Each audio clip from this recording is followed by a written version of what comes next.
இறைவனை என் மனமொழிகளால் போற்றி வணங்கி இந்த பதிவை ஆரம்பிக்கிறேன். இந்த பதிவில் நான் பார்க்கக்கூடிய விஷயம் என்ன அப்படின்னா, கணபதி அப்படிங்கிறத பற்றி பார்க்கலாம். கணபதி எத்தனை கணபதி இருக்குது, அது ஒவ்வொரு கணபதிக்கும் என்ன மாதிரியான பலன்கள் இருக்குது அப்படிங்கிறத பற்றி நம்ம பார்க்கலாம். முதல்ல மகா கணபதி. இந்த மகா கணபதியை வழிபட்டோம் அப்படின்னா நமக்கு பரிபூரண சக்தி கிடைக்கும். அதாவது பரிபூரணம் அப்படின்னாலே என்னென்னா எல்லா விதமான சித்திகளும் கிடைக்கக்கூடியது மகா கணபதியினுடைய அருள். ரெண்டாவது ஏகார கணபதி அப்படிங்கிறது கணபதியினுடைய அருள் கிடைக்கும். அது அருள் கிடைக்கிறது, கணபதியினுடைய அருள் கிடைக்கிறதுக்குள்ள கணபதி, அது ஏகார கணபதி. அதுக்கடுத்து மோகன கணபதி.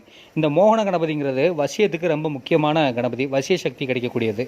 லக்ஷ்மி கணபதிங்கிறது செல்வ வளத்தை பெருக்கக்கூடியவர் லட்சுமி கணபதி. ருணகண கணபதி அப்படிங்கிறது கடன் தொல்லையை நீக்கக்கூடிய கணபதி. மகாவித்யா கணபதி அப்படிங்கன்னா மகாவித்யாவாகிய அந்த தேவியினுடைய அருள் கிடைக்கக்கூடிய கணபதி. ஹரித்திர கணபதி அப்படின்னா உலகமே தன்வயப்படணும் அப்படின்னு நினைக்கிற இந்த பெரிய பெரிய அரசியல்வாதிகள் வழிபடக்கூடிய தெய்வம் தான் ஹரித்திர கணபதி. அதுக்கப்புறம் வக்ரதுண்ட கணபதி. வக்ரதுண்டம் அப்படின்னாலே திடீர் அதிர்ஷ்டம், இந்த லாட்ரி சீட்டில் கிடைக்கக்கூடியது, இந்த லாபம் கிடைக்கக்கூடிய விஷயங்கள் எல்லாம் பண்ணக்கூடியவங்கெல்லாம் இந்த வக்ரதுண்ட கணபதியை வழிபாடு பண்ணுவாங்க. நிதி கணபதி அப்படிங்கிறவர் செல்வம் கிடைக்க வழிபடக்கூடியவர்.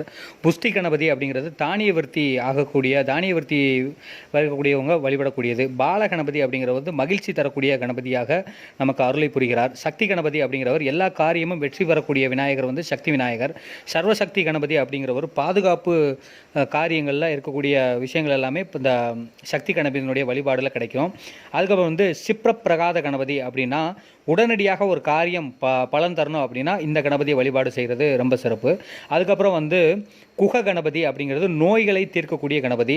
சந்தான லக்ஷ்மி கணபதி அப்படிங்கிறது பிள்ளை பேரு கிடைக்கிறதுக்கான கணபதி.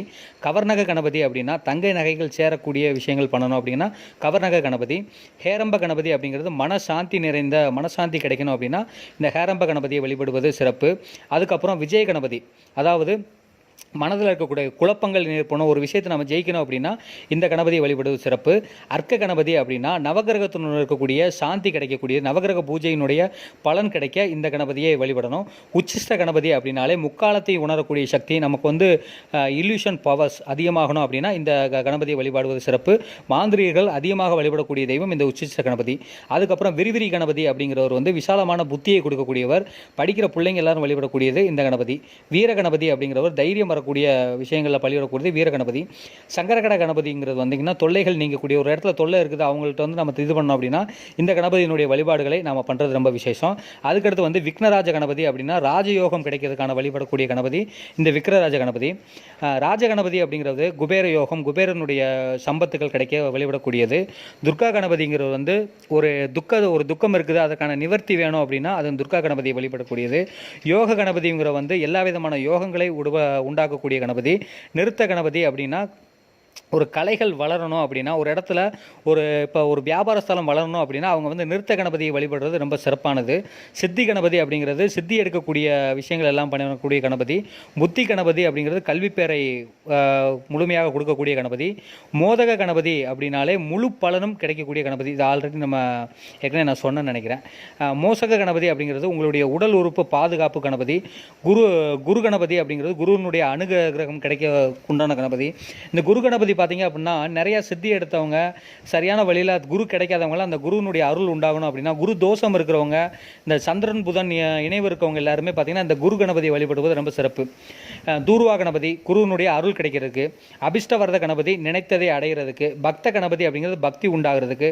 சப்ர கணபதி அப்படிங்கிறது நன்மை உண்டாகிறதுக்கு. ஊரித்த கணபதி அப்படிங்கிறது மன அமைதி பெறதுக்கு. ரத்ன கர்ப்ப கணபதி அப்படிங்கிறது செல்வம் பெறுகிறதுக்கு. கபில கணபதி அப்படிங்கிறது பீடைகள் அகழ்றதுக்கும். நர்த்தன கணபதி அப்படிங்கிறது துஷ்ட சக்திகள் விலகிறதுக்கும். தருண கணபதி அப்படிங்கிறது தியானம் யோகம் அந்த மாதிரி விஷயங்கள் கிடைக்கிறதுக்கும். திரைலோக்கிய மோகன கர கணபதி அப்படிங்கிறது சர்வ சித்தியும் கிடைக்கிறதுக்கும்.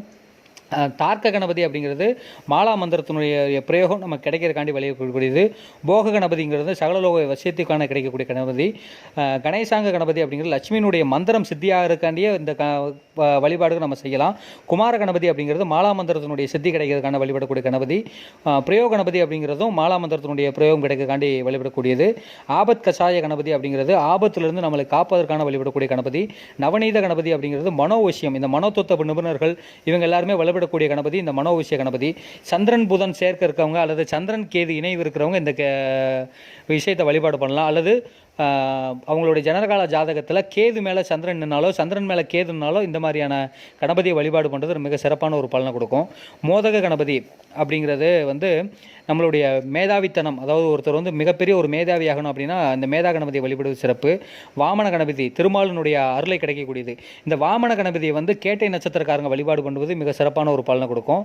கேட்டை நட்சத்திரத்தில் லக்கண புள்ளியாகவோ அல்லது கேட்டை நட்சத்திரத்தில் கேது நிற்கிறவங்களோ இதை வழிபாடு பண்ணலாம்.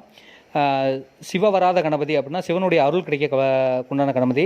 ரத்த கணபதி அப்படிங்கிறது வசியத்துக்கு உண்டான மிக பிரசித்தி பெற்ற கணபதி.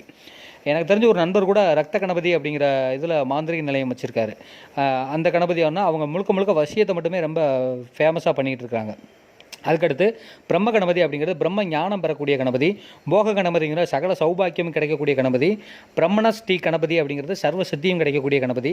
ஆகர்ஷண கணபதி அப்படிங்கிறவர் வந்து சௌபாக்கியம் கிடைக்கக்கூடிய கணபதி. சக்தி கணபதி அப்படிங்கிறவங்க குடும்ப ஒற்றுமை கிடைக்கக்கூடிய கணபதி. வல்ல கணபதி அப்படிங்கிறவங்க மங்களம் உண்டான கணபதி. தோரண கணபதிங்கிறது தீராத கடன் பிரச்சனை தீர்றதுக்கு உண்டான கணபதி. இதே மாதிரி 64 பைரவர்கள் இருக்குது. மோகினியும் 64 வகையான மோகினிகள் இருக்குது. ஒவ்வொரு நாளும் ஒவ்வொரு விதமான விஷயங்களை பற்றி நம்ம பார்க்கலாம். அதே போல் இதில் வந்து எப்படி வழிபாடு பண்ணணும் இதுக்கு எல்லா விஷயங்கள் எல்லாமே நான் பின்னாடி வர வகுப்பில் விரிவாக ஒவ்வொரு கணபதிக்குமே நான் கொடுக்குறேன். நன்றி. மீண்டும் வேற ஒரு பதிவில் சந்திக்கலாம்.